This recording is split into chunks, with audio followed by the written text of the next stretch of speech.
সালাতুল হাজত আদায় করার নিয়ম কানুন।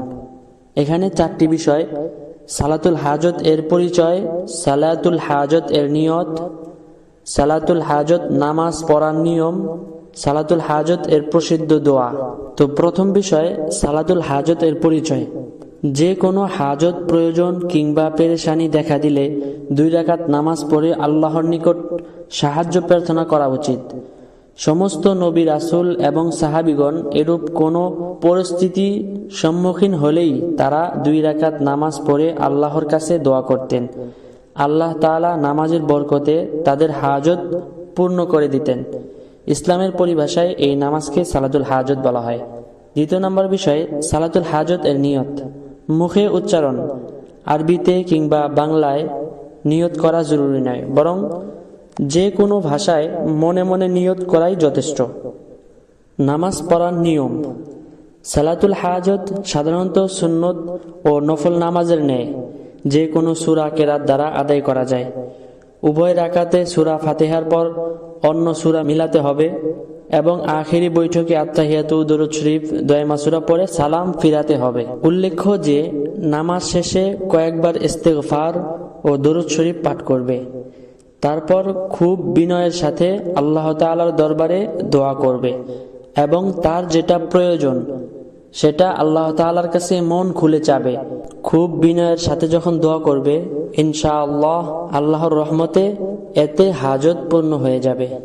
তো সালাতুল হাজত প্রসঙ্গে প্রসিদ্ধ যে দোয়াটি হচ্ছে, লা ইলাহা ইল্লাল্লাহুল হালিমুল কারীম, সুবহানাল্লাহি রাব্বিল আরশিল আযীম, আলহামদুলিল্লাহি রাব্বিল আলামিন, আল্লাহুম্মা ইন্নী আসআলুকা মুজিবাতি রাহমাতিক ওয়া আযাইমা মাগফিরাতিক ওয়াল গনিমাতা মিন কুল্লি বিররি ওয়া সালামাতা মিন কুল্লি ইসমি, আসআলুকা লা তাদআ লি যামবান ইল্লা গফরতাহু ওয়া লা হাম্মান ইল্লা ফারাজতাহু ওয়া লা হাজাতান হিয়া লাকা রিদান ইল্লা কাযাইতাহা ইয়া আরহামার রাহিমিন।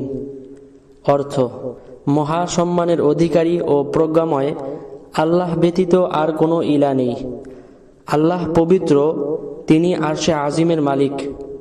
সকল প্রশংসা আল্লাহ তাআলারই জন্য, যিনি সারা বিশ্বের পালনকর্তা।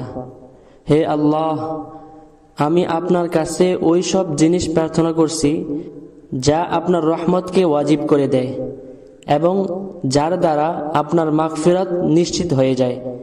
আমি আপনার নিকট ওই সকল নেক কাজের অংশ এবং সকল পাপ কাজ থেকে মুক্ত থাকার প্রার্থনা করছি।